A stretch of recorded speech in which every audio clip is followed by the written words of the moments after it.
Minha irmã, meu irmão, estamos celebrando a 7ª e última semana do tempo pascal, semana situada entre o domingo da Ascensão do Senhor e o domingo de Pentecostes.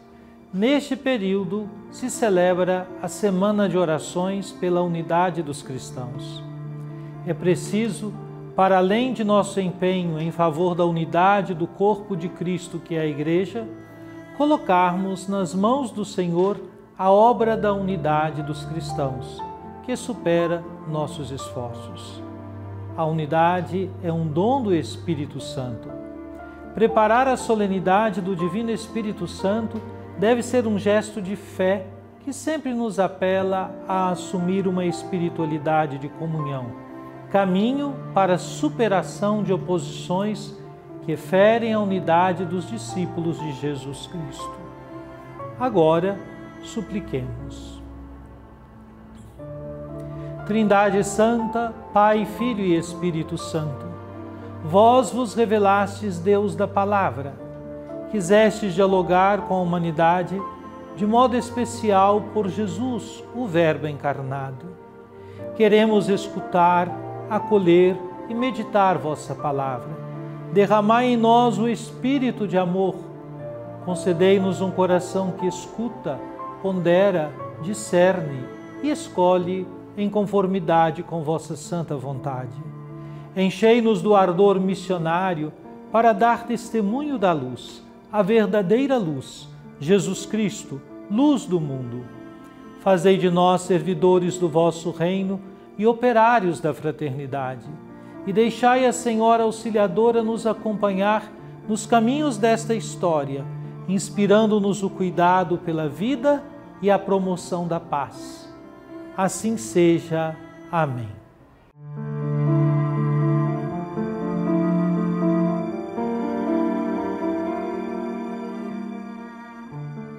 Quando entramos em Roma, Paulo recebeu permissão para morar em casa particular, com um soldado que o vigiava. 3 dias depois, Paulo convocou os líderes dos judeus. Quando estavam reunidos, falou-lhes: Irmãos, eu não fiz nada contra o nosso povo, nem contra as tradições de nossos antepassados.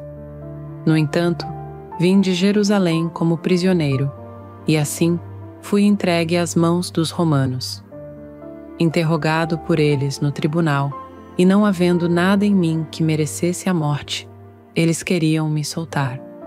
Mas os judeus se opuseram, e eu fui obrigado a apelar para César, sem nenhuma intenção de acusar minha nação. É por isso que eu pedi para ver-vos e falar-vos, pois estou carregando estas algemas exatamente por causa da esperança de Israel. Paulo morou 2 anos numa casa alugada. Ele recebia todos os que o procuravam, pregando o reino de Deus. Com toda a coragem e sem obstáculos, ele ensinava as coisas que se referiam ao Senhor Jesus Cristo.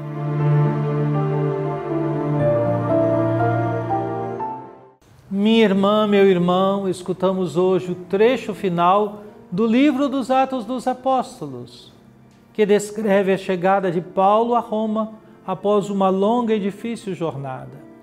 Preso, mas com certa liberdade de movimento, Paulo permanece sob custódia domiciliar, aguardando julgamento.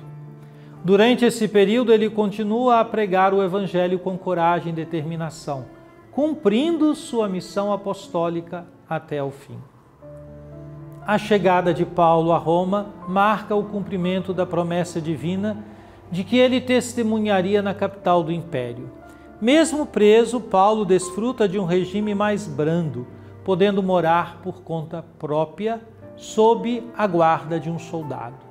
Isso reflete o reconhecimento das autoridades romanas de que ele não representava ameaça política. Paulo convoca os líderes judeus para explicar sua situação. Ele enfatiza que não cometeu nenhuma ofensa contra o povo ou os costumes judaicos, mas foi entregue aos romanos, que por sua vez não encontraram motivos para condená-lo à morte. A decisão de apelar a César não foi por falta de patriotismo, mas para garantir um julgamento justo. Ao afirmar que ele está preso por causa da esperança de Israel, Paulo conecta sua fé em Cristo à expectativa messiânica judaica. Para ele, a ressurreição de Jesus não contradiz as Escrituras, mas as cumpre plenamente.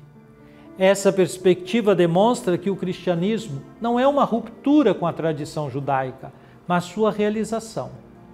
Nos versículos finais, o texto ressalta a continuidade e a perseverança da missão apostólica. Paulo permanece 2 anos em Roma, pregando o reino de Deus, com toda a liberdade e sem impedimento. A narrativa de Lucas não conclui com um veredicto sobre o julgamento de Paulo, mas com a certeza de que o Evangelho segue adiante, mesmo em meio a adversidades. O final aberto de Atos dos Apóstolos sugere que a missão não se encerra com Paulo, mas continua com a Igreja. A expressão "com toda a liberdade" contrasta com a condição de prisão, indicando que a palavra de Deus não está acorrentada. A pregação do reino e a proclamação de Jesus como Senhor tornam-se o foco central, destacando a força do Evangelho diante das limitações humanas. A atitude de Paulo ensina a Igreja a permanecer firme em sua missão, mesmo diante de circunstâncias adversas. A evangelização não depende de situações ideais ou de liberdade política, mas da fidelidade ao chamado de Cristo. Assim como Paulo usou sua prisão como oportunidade missionária, os cristãos hoje são desafiados a testemunhar sua fé em contextos difíceis, confiando na eficácia da palavra de Deus. A certeza de que o reino de Deus não está condicionado às limitações humanas inspira a Igreja a não se deter diante de perseguições ou incompreensões. A missão de proclamar o Evangelho é permanente e ininterrupta, conduzida pela força do Espírito Santo, que a continua a impulsionar e impulsiona a comunidade cristã a anunciar a esperança da ressurreição.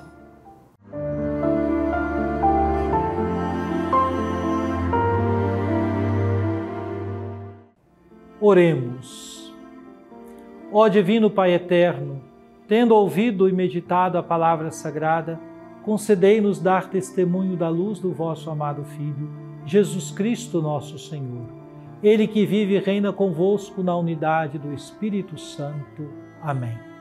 Venha sobre você, minha irmã, você, meu irmão, sobre sua família e sua comunidade, a bênção de Deus, Pai, Filho e Espírito Santo. Amém.